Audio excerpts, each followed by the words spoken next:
Tai mūsų pasakojimas.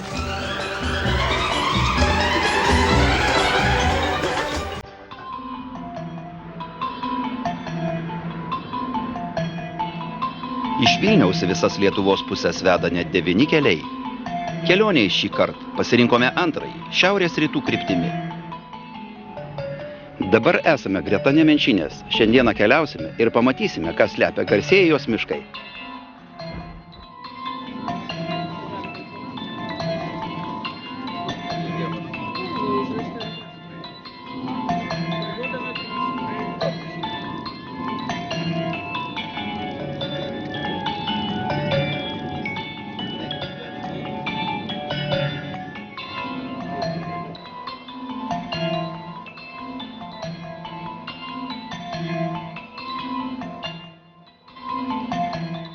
Tūkstantis 1968 metais buvo pradėtos šitos statybos, bet tai, ką jūs matote, tai dar ne viskas.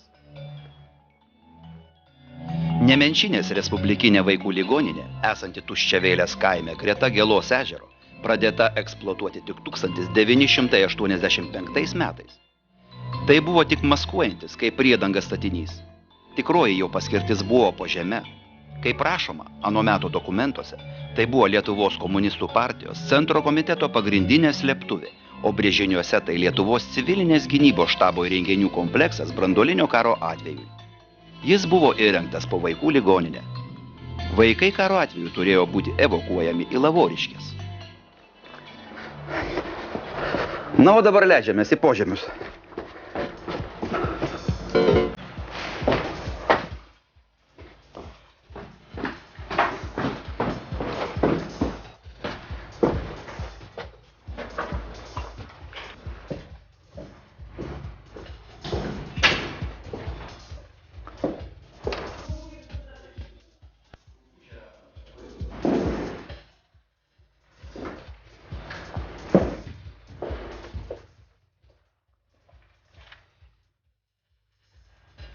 O ką jūs čia veikiat?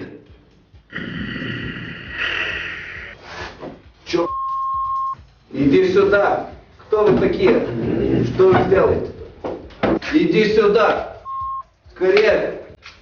Эй, ты, там. Šiek tiek pasiderėję su agresyviuoju milicininku, apėjome jo saugomas valdas. Net nuostabu, kad jis tapo draugiškas ir sukalbamas.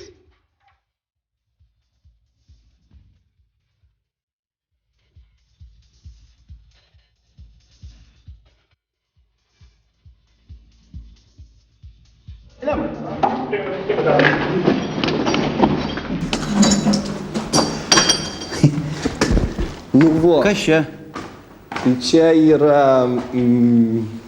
Fig знает kas. Generatorius? Generatorius, teisingai. Va šitas va gali apšviesti visą Nemenčinę. Matai, kokie čia dėlas. Šiame bunkeryje tilpo 1000 žmonių. Jo kvalifikacija apibūdinama HS raidėmis, atsparus radiacijai ir cheminėms medžiagoms. Apsaugos koeficientas lygus 1000 ir galėjo atlaikyti 2 smūginius vienetus 1 kilogramui į kvadratinį centimetrą santykį. Jei labai susidomėjote, ką tai reiškia, siūlome paklausti specialistų.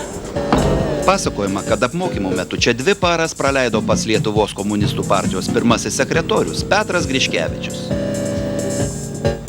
Nu va, aš čia, matai, buvo liuksas. Stovėjo Griškevičiaus lova. Va, einam, pradėsim.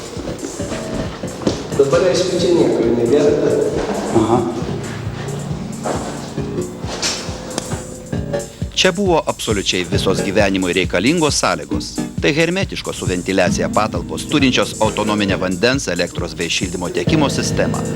Iš atskirų teletaipo bei telefono stočių karo atveju turėjo būti vadovaujama visai Lietuvos civiliniai gynybai.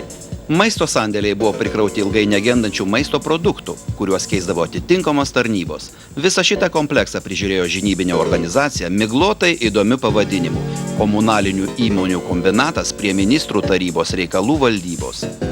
Šioje laisvo oro organizacijoje dirbo 10-12 žmonių. Čia jie turėjo savo kabinetus, o jų pareiga buvo prižiūrėti, kad Lietuvos civilinės gynybos vadavietėje niekados nieko netrūktų. Kadangi 1990 metais šis kompleksas buvo atiduotas Lietuvos aukščiausiajai tarybai, aptikome ir jos žymių. Štai, o dabar patikrinsime, ar telefone yra ryšys. Štai matome, nėra ryšio, visiškai nėra. Tai sako, kad čia tikrai giliai po žemė yra.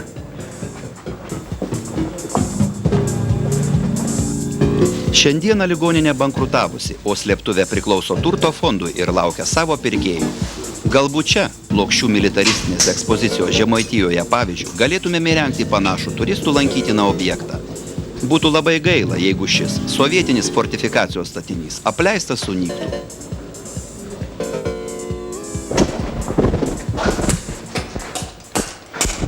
Nu ką, tavo valanda baigės. Češkišė. Aišku. Po žemė yra ir anomalinių zonų. Ten laikas tarsi eina kita vaga.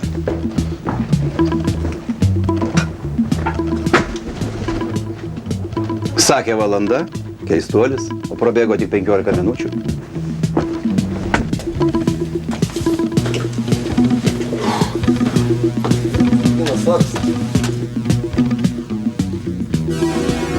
Kur tik apleisti bunkeriai, tuneliai ir kitos požeminės komunikacijos, viduramžių požemėje raketinės šachtos, ten būtinai pasirodo be baimiai nuotykių ieškotojai digeriai. Digeriai tai yra žmonės, kurie domisi požemiais, tyrinėja požemius. Aišku, tai nėra vien tik tai landžiojimas po visokius įdomius objektus. Daugiau laiko tenka praleisti bibliotekose ar archyvose, ieškant medžiagos, kalbant su žmonėmis, kurie kažką tai žino. Man tai, pavyzdžiui, adrenalina daug. O ko jūs ieškote po žemę? Tiesiog įdomu yra stebėti tai, ko mes nematėm. Tai susiję tą pačią sritį, sakysim, ir speleologija, kažkur tai kalnus, gali būti urvų tyrinėjimas, gali būti tiesiog istoriniai kažkokie tai požemiai pilių ar kažko tai pilnumoje, manau, mes aplankysim dar prie progos Europą ir galbūt ir toliau. Bandėm ieškoti kažkiek informacijos internete, bet vis tiek visi digeriai nenori dalintis labai daug, dalinti savo informacijos, kažkiek lieka jų srityse ir išorė neišeina. O Lietuvoje? Lietuvoje iš tikrųjų tokių požemių yra labai mažai, kurie yra saugomi. Bet jie yra saugomi taip gerai, kad digeriai tikrai jos negali pakliūti. Nes digeriai tai nėra žmonės, kurie, tarkim, būtų chuliganais, kurie laužytų įėjimus. Mes netėjom tam, kad, sakysim, tenais paišyti ant sienų kažkokius grafiti ar tenais daužyti kažką, ar išvokti paskutinį varį. Tai toli gražu tam, nežinau, tai yra neaktualu, einama dėl architektūrinės, dėl istorinės vertės kažkokios domintis. Ir aplamai tai yra, hobis tiesiog. Ir paprastai hobi paaiškinimai. Metalistai, kurie vagia metalinės dalis iš požemių, yra mūsų priešai. Nes jie gadina tos objektus, kuriuos mes žiūrime, kuriais mes domimės. Vienu žodžiu, digerių kėslai yra kilnus. Taip. Taip. Čia buvom, čia eisim, čia dar...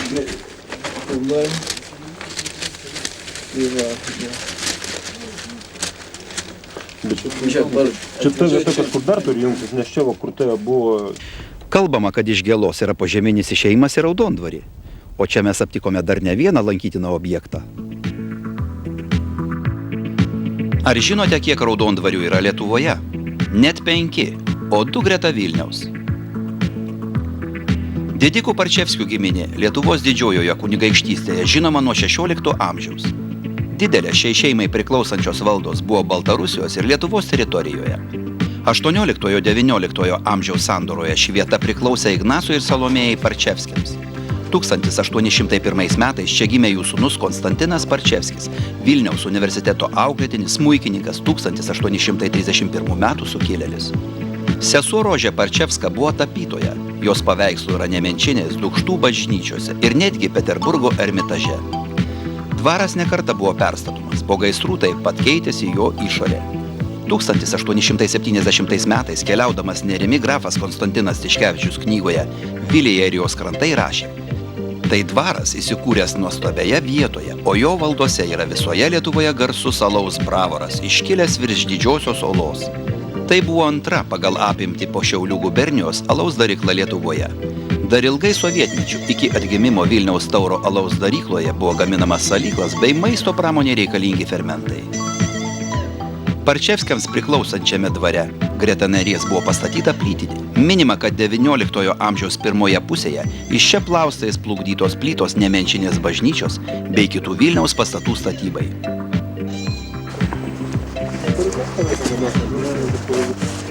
Kaip ir kiekviename krašte yra sava šventa vieta.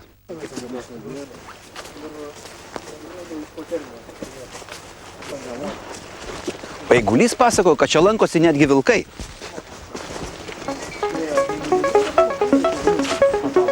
Ties Kališkėmis, dešinėje upės pakrantėje, priėjome skardį, kuriame nuo seno yra žinoma Šventoji Ola.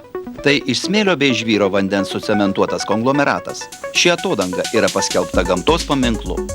Parčevskių paliepimu čia buvo pastatytas kryžius ir netgi rinktos aukos.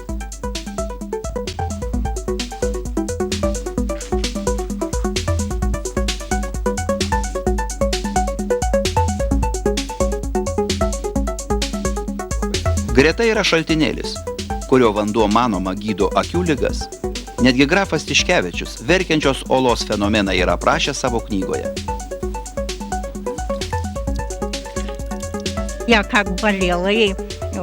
Ponia Pelagėja pasakojo, kad prieš 30 metų sunkiai susirgusi. Ji buvo girdėjusi apie Skališkių Šventosios Olos vandens gydomąją galią ir pabandė juo gydytis. 85 Pelagėja pasveiko ir teigė, kad vienas vanduo be tikėjimo galios neturys. Šioje vietoje iš tiesų ramu, iš čia nesinori